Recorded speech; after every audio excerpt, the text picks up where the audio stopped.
And Stitcher, go back. I knew that too.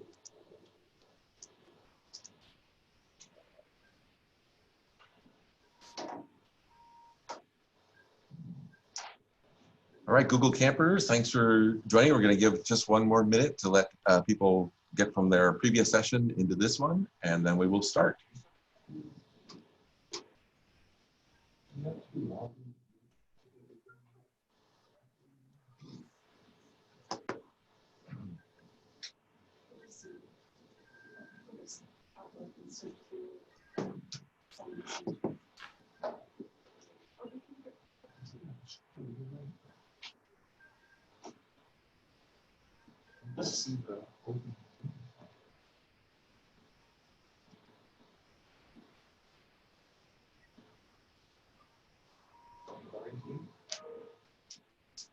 So we will be starting in just 1 minute.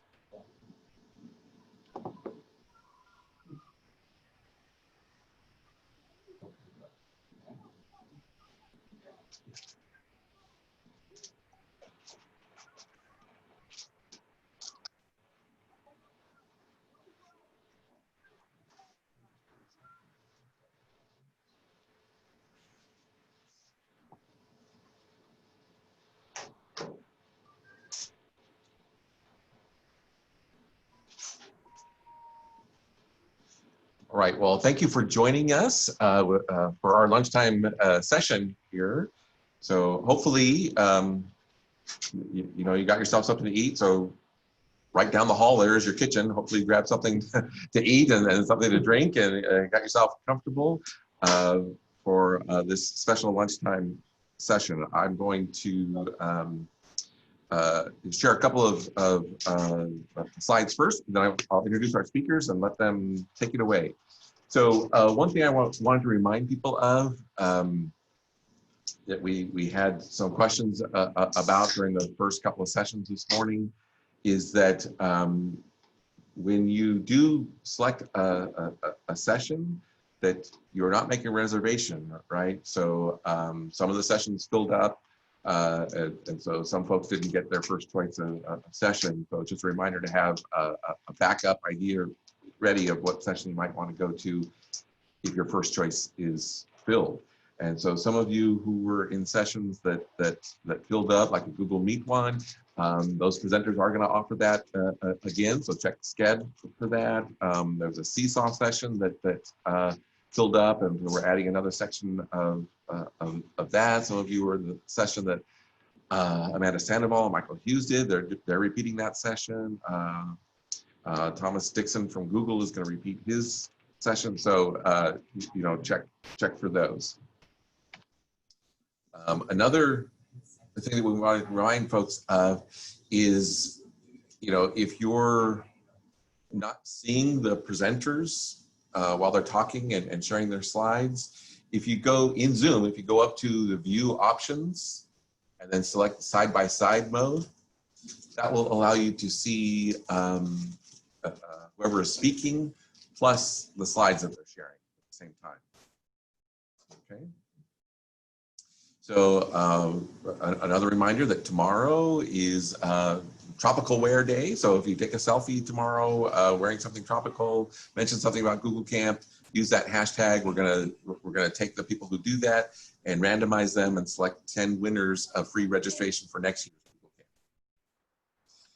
All right. So without any further ado, I want to introduce a couple of colleagues and friends of mine. They are the Equity and Access Unit here at the Riverside County Office of Ed, so Dr. Charles Brown and Dr. Talisa Sullivan. I'm going to stop sharing my screen so that they can take over. I'm going to hand it over to you. We're really honored and excited to have this session here, special lunchtime sessions today and tomorrow, looking at equity and diversity in the things that we're doing. So I'll stop talking and hand it over to Charles and Talisa. Charles, I think you're muted.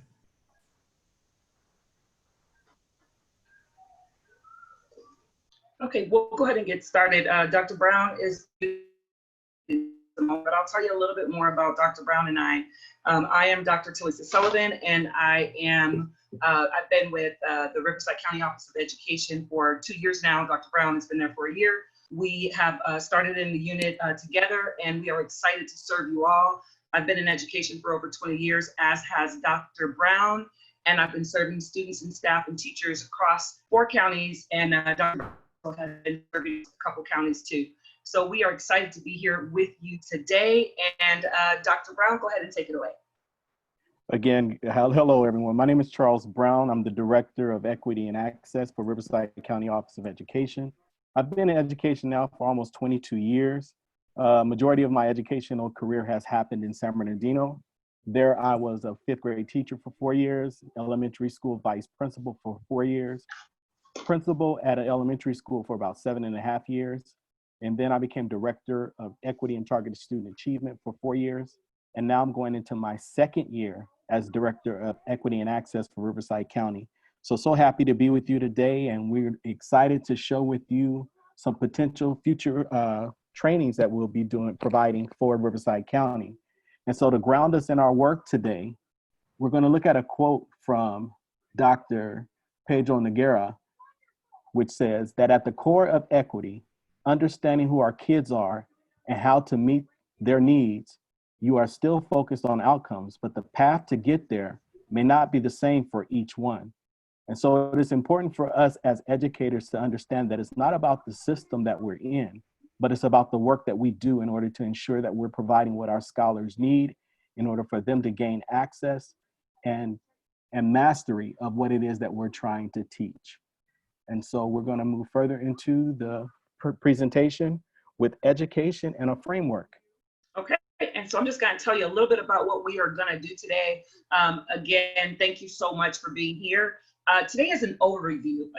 We're just going to give you like a little snapshot of a series that Dr. Brown and I are going to bring to you a little later on in the year. But we're going to talk to you about tone and trust. And again, this is from Dr. Gary Howard's Equity Institute. And so Dr. Brown's going to start in with tone and trust, and he's going to give you a little snapshot.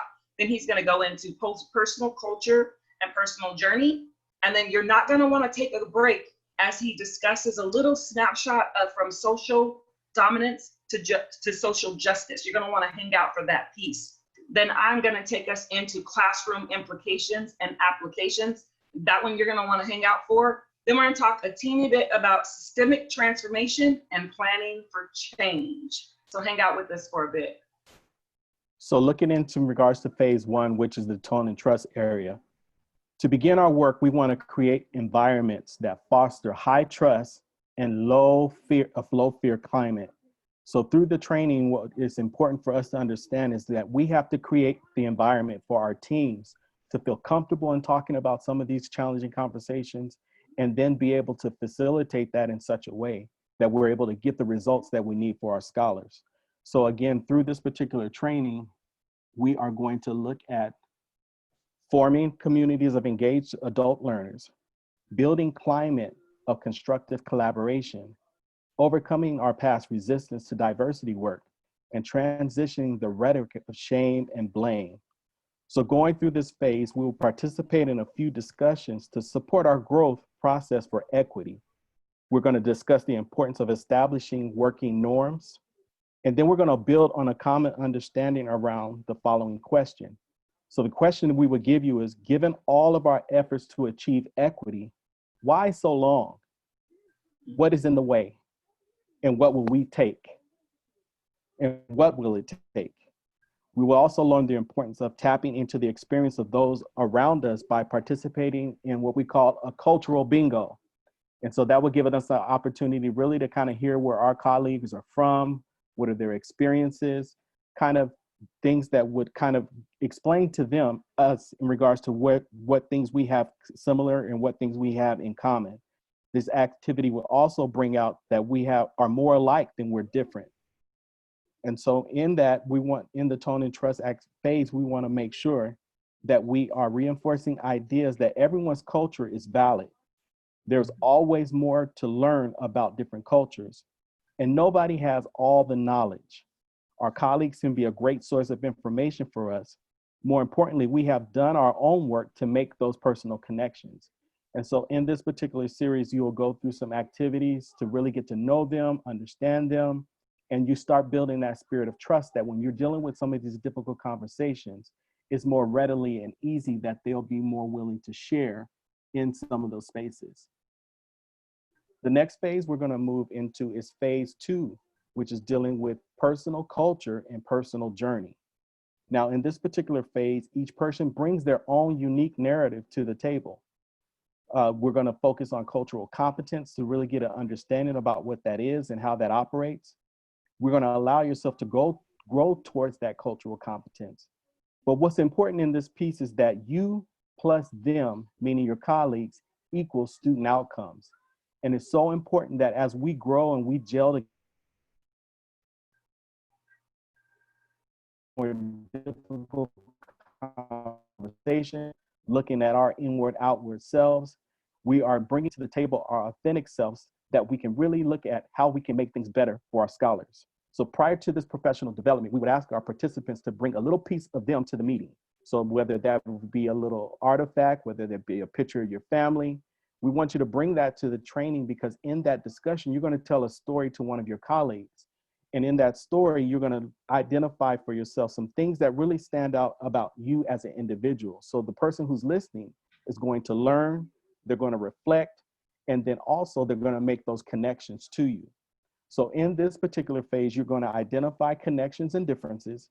You're going to learn about each other's culture, but you're going to highlight in your personal journey the influence, the motivation, and things that inform you in terms of why you do what you do, how you do what you do, and why you do what you do. So one of the major reflection moments that you'll have in this as a group working towards this, what implications will that have for students? As you all get to know each other and you're building those relationships, you might find those things that you connect to your scholars with. You might find things that you might connect with your other colleagues about. And so with that, you create this environment that together you're growing as a culture of learners, but more so you're gelling and growing together as individuals that can make your classrooms a more productive environment. So through your participation in this phase, you will learn about a process of growth. We cannot train people to be cultural competent, but we can engage them in dynamic climate of self-reflection, adult interaction, and mutual approach personal growth. You will experience moving through a lens of different 7 stages of growth towards cultural competence, and you will develop personal goals for your cultural competence. And so we've kind of gone through some things. So in the chat, I just want you to reflect on some of these things that we talked about, because again, this would be an overview of something that will be coming down the pike a little bit later. But again, how does tone and trust add value to building equity partners and capturing student voice? Or 2, what steps will you take to reflect on your personal culture and journey as you build equity partners and capture student voice? So just jot some of those ideas in the chat, and we're going to kind of see what some of the responses are from some of our attendees.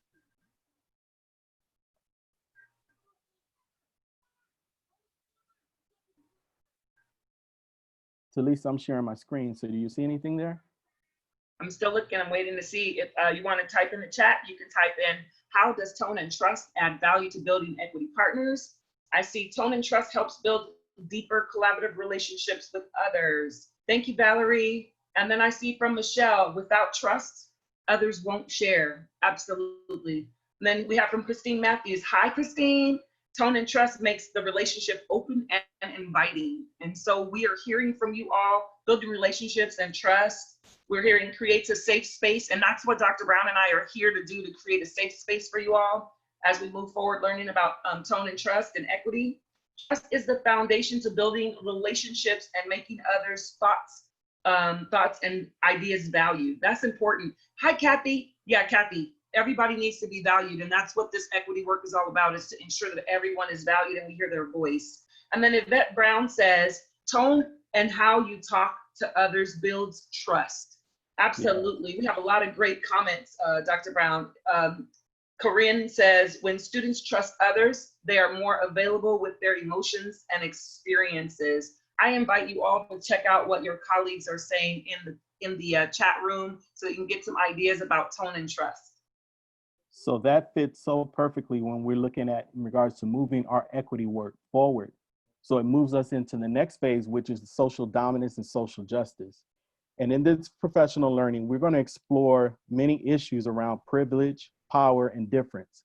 And so when you look at our current climate and different things that are going on, even though those are things that are going on in the community, we really have to ask ourselves, how does that impact our educational community and our policies, our practices, and the different things that we do on our campuses? And so in this, you're going to look at some different dynamics in regards to the social dominance or oppression that could possibly be taking place within that environment. You're going to look at linking issues of dominance to cultural, current educational inequities. So what things do that look like on your campuses? Whether you're elementary, middle school, or high school, there are certain things that we have to look at in regards to these pieces and be able as adults to be able to make those adjustments, because sometimes our scholars are because of our blind spots. And so we're going to talk about those things in the training, kind of dig through some of that and have opportunities as a team to kind of work through that. And then the last thing is creating strategies for moving from dominance to social justice. And so in this phase, we hope that we're able to ignite our passions around social justice topics on our campuses. We're going to provide activities and discussions to ignite and to use for you to consider in regards to looking at issues around privilege, power, and social dominance in functioning within your schools. And then the major question is, who is this impacting and who is it not? And be able to come up with some particular strategies in terms of moving forward. And what forces are working to strengthen respect and full engagement for all students on your campuses? And what dynamics are creating obstacles? So a lot of these things may be in our control, because we are only responsible for our local control in the sense of our schools. But when you look at it at a district level, what things are impacting our districts, what things are impacting our sites, what things are impacting our teachers in order to make real change happen on our campuses. Thank you so much, Dr. Brown. I'm still seeing like everything coming in the chat, and I'm super excited that you all are on board. I want to say Jen is saying to all panelists, social competence goes far beyond food. Personal stories about experiences need to be shared by primary accounts. And I say that because it's going to take us right into the next phase, which is phase 4. So as we skip this slide to phase 4, you will see that when we're talking about building equity partners and capturing student voice, we're talking about applications. And Jen, what you said about cultural competence, that ties right into this. And so I want to give you a definition of the Gary Howard's definition through deep equity, because this is going to be a deep equity series. And again, we are just giving you a snapshot. This is going to be like a 5-day series that we're going to kind of like, you guys will have an opportunity to dig in with Dr. Brown and I. But the definition that they give of culturally responsive teaching is teaching in such a way that more of our students across more of their differences are achieving at a higher level and engaging at a deeper level more of the time, listen to this part, without giving up who they are. How many of you guys have had to go into a place and was like, oops, gotta take my wig off, oops, gotta take my eyelashes off? We want to keep our eyelashes on. We want to come in with who we are. We want to come in with all of our cultural competencies, everything that we come with, an asset space. A lot of times our kids are being asked to take off, their armor or put on a different armor. And so the deep is what we're going to go by. And as we talk about that, there are 4 different areas that we will dig deep in when we do our series. And that is reinforcing adult and student relationships, which is key to achievement. We're gonna dig into acknowledging classroom successes, challenges, and roadblocks. And today I'm gonna go a little deeper into applying the 7 principles for culturally responsive teaching. I'll give you guys those in just a moment.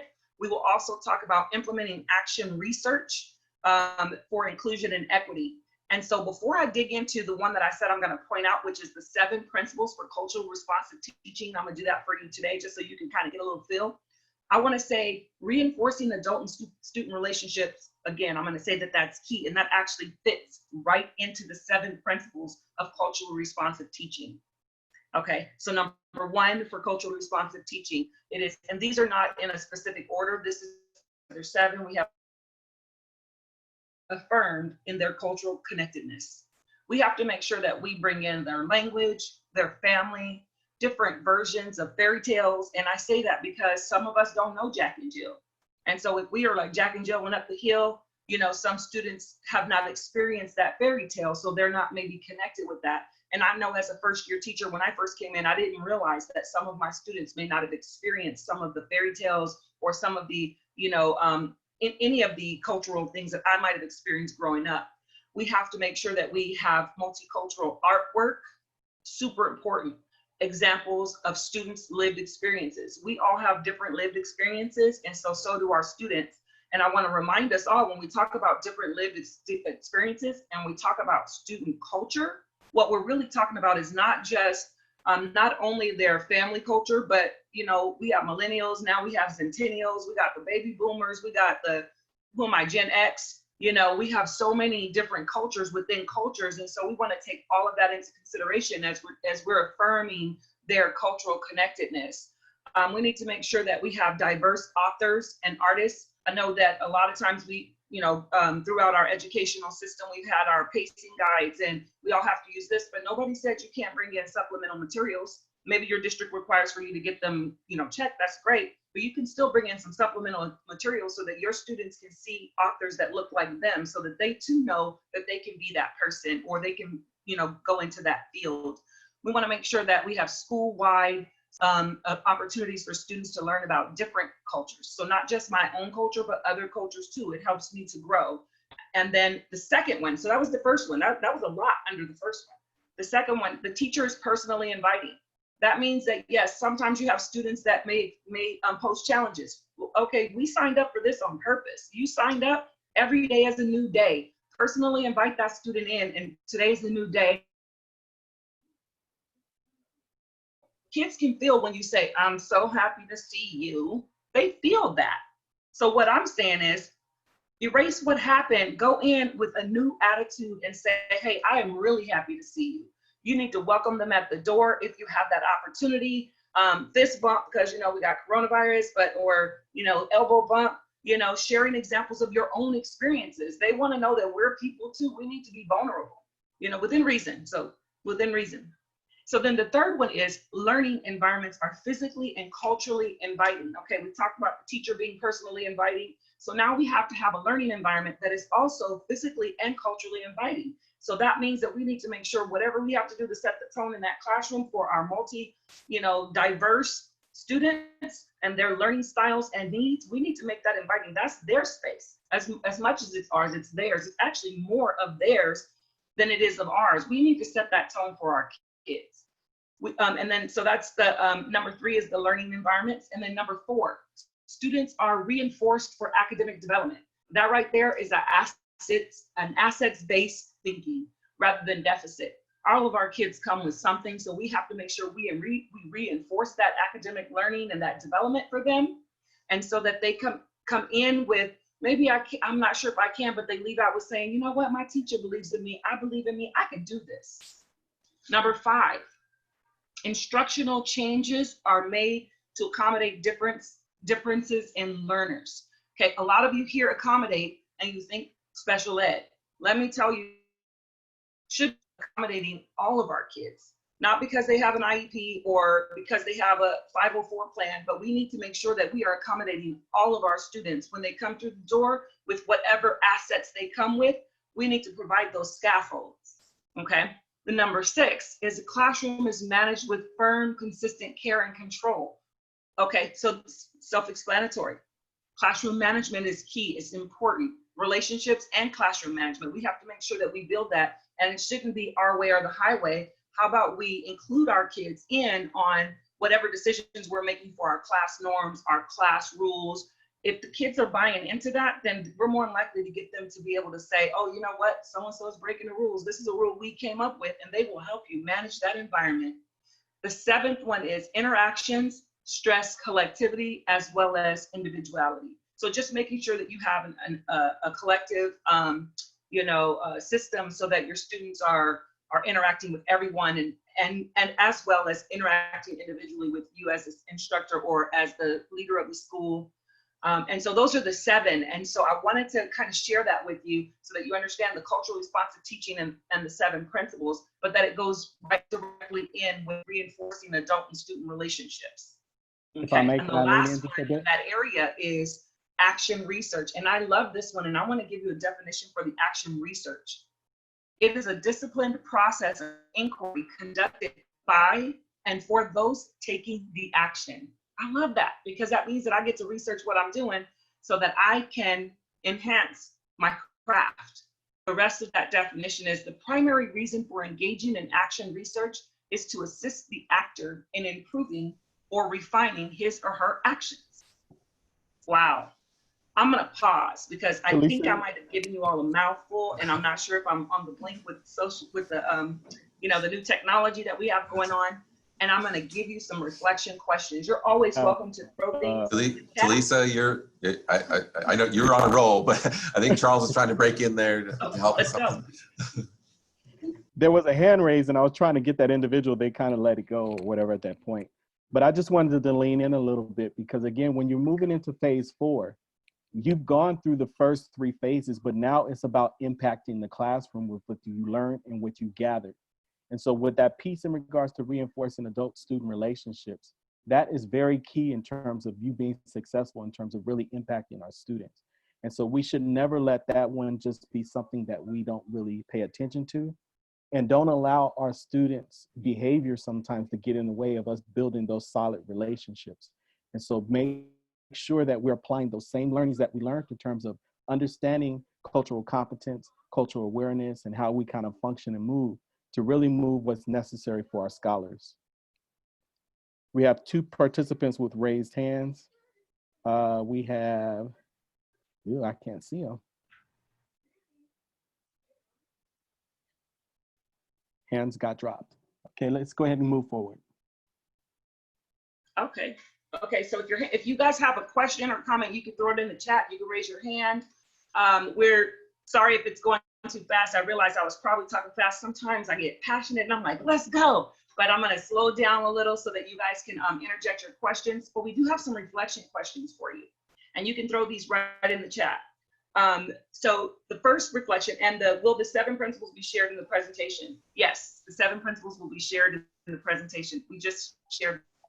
I'm not sure if you wanted it somewhere else, but yes. So for the 4 reflection questions, you can choose to reflect on any of the 4. Okay, and so the first one is, we talked a little bit earlier, Dr. Brown talked about power and privilege. So I think about that because a lot of times we'll think, well, I'm Black, I don't have privilege. Well, I have a certain level of privilege. So how can I examine my own privilege and my own power so that I can move forward with making sure that I'm kind of distributing that power? So the question to you is, how can you examine your own privilege and power?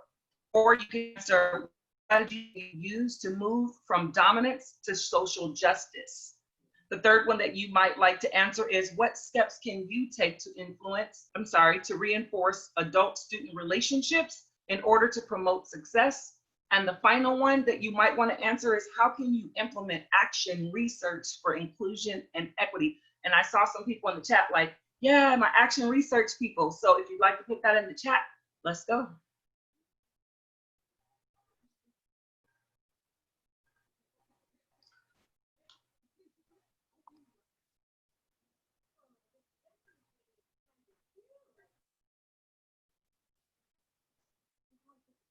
Still looking to see some of the chat conversations. Okay. So while we're waiting for, we're going to do some little bit of wait time, and Dr. Brown will have an opportunity to kind of share out some of your thought processes. I am going to go ahead and put a link, because people are asking for a link to the presentation. I will put a link in the chat right now. So also, to be clear, we have posted the slides in Sched. So if you go to this session in Sched, the slides are there. Perfect. That will work better because it would have taken me a minute to kind of put the link in. So this has been posted in the session. So we have one individual says, identify the characteristics of white supremacy culture shows up in educational spaces and begins to counteract the behaviors and encounters of social justice. We have Mauricio, who says, I learned from two of my mentors these three characteristics: to be honest, fair, and consistent.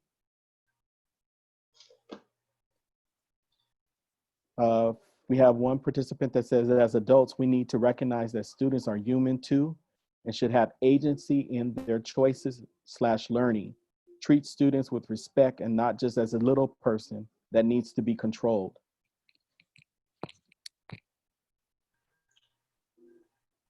Okay, are we moving on? You have a few more. Yeah. Then Heidi says, again, teachers again need to know their own biases. And then Lisa says, I can examine my own privilege and power by moving towards uncomfortable conversations and situations that allow for critical reflection. Thank you, Lisa. Victoria says, understanding your position as a teacher is the perfect segue into our privilege, responsibility, and power.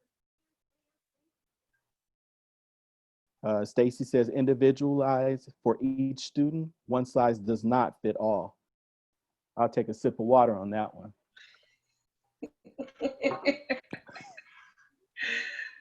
Are we good to go, Dr. We're Brown? good to go. Yeah, we got All about right, 7 thank minutes.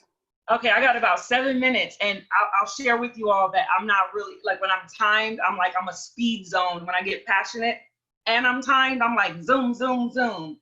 And then give me some coffee and I'm a little, So we are going into phase 5, systemic transformation and planning for change. And so we're talking about teams here, you all. So we have I think we have about 630 of you all on here. So look for your administrators and your teammates, and we're gonna put a team together, or you guys are gonna put a team together so that you guys can participate in this series, because we are really ready to dig in and to dig deep with you all. But let me talk to you about phase 5, which we're going to talk a little bit about identifying the organizational barriers to equity and inclusion. And so we're going to talk about what some of those barriers are. So before we move, well, let me just tell you what we're going to talk about in this section, and then you can put some things in the chat. We're also going to talk about the stage model for organization and transformation, but that one you'll have to come to the series because it's deep. Also, action planning. We talked about action research, but action planning for staff development and systemic change, and then creating a holistic integrated approach to school improvement. So before we move on, my question is, well, we're going to talk about identifying organizational barriers. So I want to ask you, and for you to throw it in the chat, what do you believe are some organizational barriers to equity and inclusion? And you can think of it broadly. It can be for our students, for our staff. If you can throw that in the chat, that'd be amazing. We have accountability. Okay. People own emotions and biases. Egos. Lack of honesty about racism impacts us in our classroom. Shared common vision. Teacher assigned home reading. Some homework has no books. Stereotypes and misunderstandings. Resources. Ethnocentric textbooks. Adults not understanding their own implicit bias. Geography. Language barriers. Lack of desire to have the uncomfortable discussions. Remedial classes and homogeneous groupings. And fear of change. Union protection. Ooh, let me sip of water on that one. Union protection. I think that was what he was sipping water on. Union protection, because we've all worked in school sites where the union protects the teachers, and I want to be as appropriate and as professional as possible in this forum and say that we have some teachers that are nice people, but that may not necessarily have the skill to really manage the classroom, and then students don't learn. And so a lot of times with that union protection, sometimes it becomes more about the teacher keeping their job versus the students being successful. So I just thought I would put that out there. But also what I thought about too was when I believe someone said something about the groups, the homogeneous grouping. And I remember growing up, and I remember being in a reading group, and I remember knowing that I was in a reading I remember feeling, I think I was like third or fourth grade, and I remember feeling like, you know, it was a burden, you know, and not that the teacher was a bad teacher, but it just seemed like we were a burden and that we weren't the higher performing group. And so as I thought about that, I said, you know, when you said homogeneous groups, I said, we have to do better at making sure our kids feel valued. And so yes, you guys hit the nail on the head with the organizational barriers to equity and inclusion. Dr. Brown is moving on, so we're going to move on because we only have 3 minutes left. But I'm going to say a little bit more about that. Also perceived underperformance. And I say that because as teachers, we have to make sure that we don't perceive that our students are underperformers. We need to make sure that we provide those scaffolds so that they're performing at the level that we need them to perform at with that support that you're going to offer them. Also keep this in mind too, strengthening our educator diversity. So the hiring practices. And so I'll leave it at that. And then we're not going to be able to dig into the rest of them, but guess what? We're going to have a series, and you all are welcome to sign up. When we get it ready, you'll be signing up in Teams, and we'll put that information out on our website. So as we move to our summary, we have final questions for you all. Question for you is, how are you advocating for equity in your organization? You can throw that in the chat because I want to hear about that. We may not have time to read it out because we do want to wrap it up with giving you more information on our equity conference that's coming soon.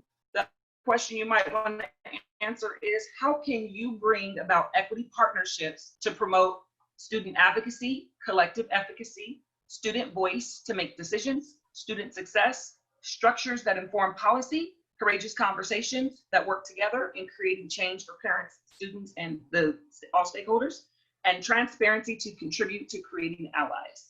So those are some things you can put in the chat.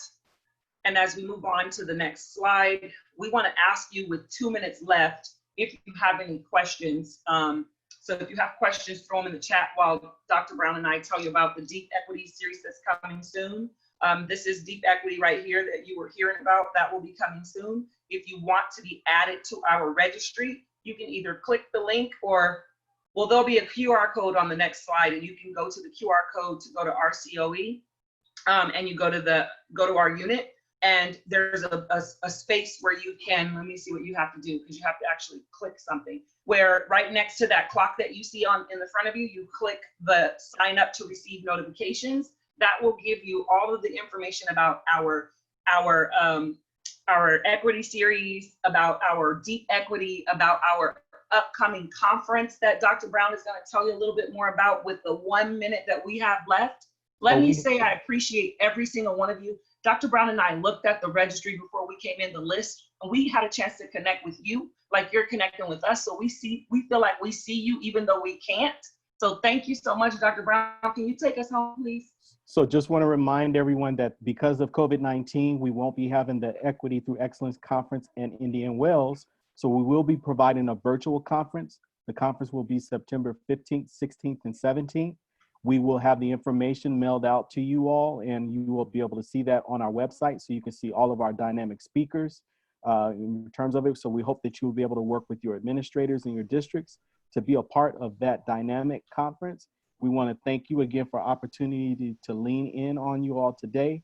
We appreciate any feedback that you can provide. And again, we look forward to seeing you in any of our future trainings in the upcoming year. Thank you so much. One more time I want them to get that slide, the first slide, fill out the survey. So let me see if I can grab something and put a link or something in there. Yeah, I think oh, you know what? I don't even know if I'll need a link for y'all. Okay, so click on the QR code. I'll try to get a link in, but I don't know if I'll get it that quite quick. Oh, I do have it. I got it right here. I'm gonna put a link in the chat while Dr. Brown goes ahead and go to our